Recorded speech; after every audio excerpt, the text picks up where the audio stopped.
Fala aí galera, tudo bem? Sejam bem-vindos mais uma vez ao canal Conceituando. Meu nome é William Lando, eu sou professor de Biologia. O intuito do canal é esse, é trabalhar a Biologia de forma mais direta e sem tanta enrolação. Hoje a gente vai entrar num grande módulo da Biologia, digamos assim, que é chamado de Genética. Mas antes de entrar na complexidade deste módulo de Genética ou de cada conteúdo, a gente precisa introduzir esses conceitos, ou alguns conceitos para facilitar o entendimento depois. Beleza? Por isso que o nome dessa aula é chamado de Introdução ao Estudo da Genética. Em sentido geral, o que a genética ela vai estudar? Ela vai estudar nada mais nada menos que a hereditariedade, ou seja, os caracteres que são passados de geração em geração, ou seja, os caracteres que eu recebi dos meus pais, que vieram dos avós também, né? E assim vai indo, e os caracteres que eu vou passar para os meus filhos posteriormente. Então são esses caracteres que a gente vê que irão passando de geração em geração. Mas não somente a passagem desses caracteres de geração em geração, mas também a variação desses caracteres. Beleza? A gente tem alguns caracteres que podem ser estruturais, funcionais e comportamentais. Essas características estruturais que a gente tem, por exemplo, é a cor da pele, a cor do olho, a altura, o lóbulo preso ou não aqui da orelha e assim vai indo, né?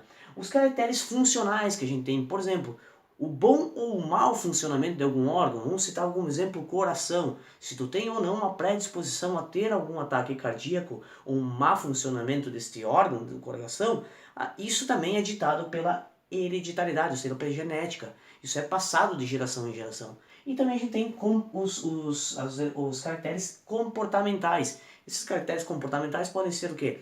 Por exemplo, uma esquizofrenia. Uma esquizofrenia ela pode ser hereditária, como também pode não ser. Como eu falei, esses caracteres estruturais, funcionais e comportamentais não necessariamente serão somente da genética ou somente hereditários.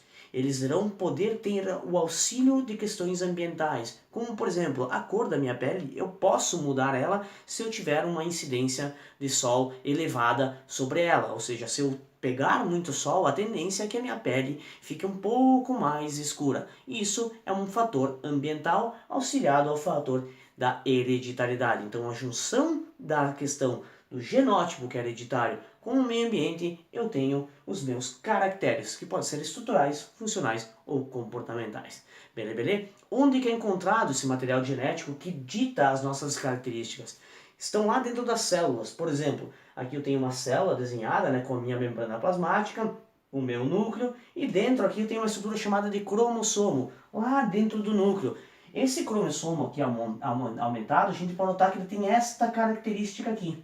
Ou seja, o cromossomo nada mais é que um enrolamento da cromatina. A cromatina é aquela tal fita de DNA que a gente conhece associado a histonas. Histonas são proteínas especializadas no enrolamento desse DNA para que ele fique condensado aqui nessa estrutura chamada de cromossomo.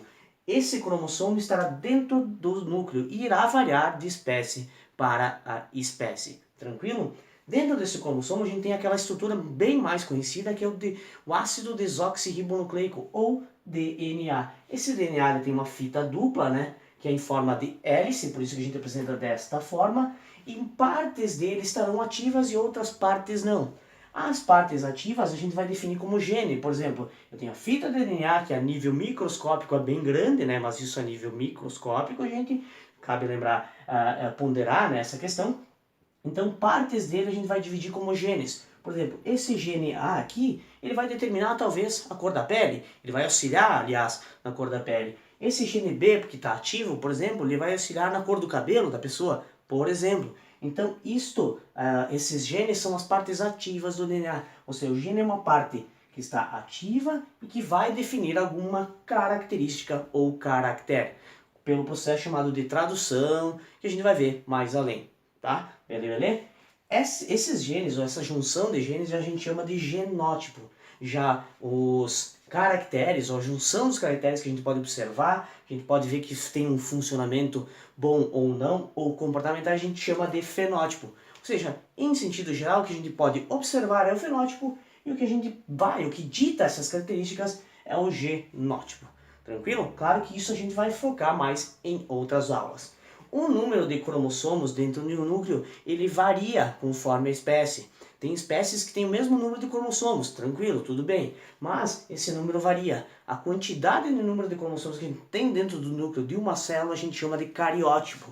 Por exemplo, o cariótipo do Homo sapiens, que somos nós, seres humanos, a gente tem lá nas células somáticas, ou células 2N, ou ainda células diploide, que são as células da pele, células do osso, células do músculo, lá tem 46 cromossomos, ou seja, a gente tem 46 estruturas dessas dentro do núcleo celular. Já nas células gaméticas, que são o quê? Aquelas células N ou haploides, que é o espermatozoide e o óvulo, a gente tem 23 cromossomos, ou seja, metade das células somáticas. Porque quando ocorrer a fecundação, essas duas células gaméticas, o espermatozoide e o óvulo, irão resultar em células com 46 cromossomos, por exemplo, a pele, o osso e o músculo. Como isso pode variar de espécie para espécie, a gente citou um outro exemplo aqui, que é canis familiares. Nada mais é que aquele cachorro doméstico que a gente tem dentro das nossas casas.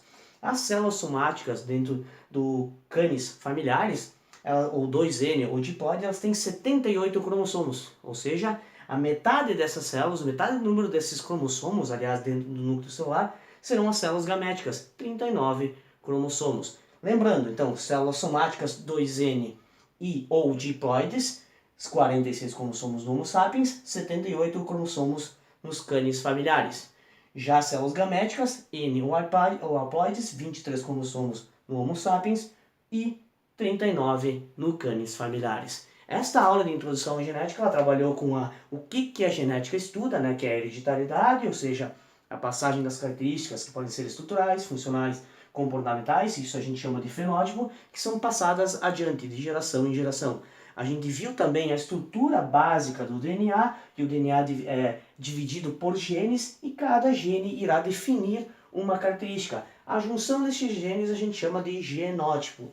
Os cromossomos eles estarão em variedade de número dentro de cada tipo de espécie nas células, como por exemplo, que nem a gente citou aqui, do Homo sapiens e canis familiares. Por hoje seria isso, curta o canal, compartilha e bora para a próxima aula.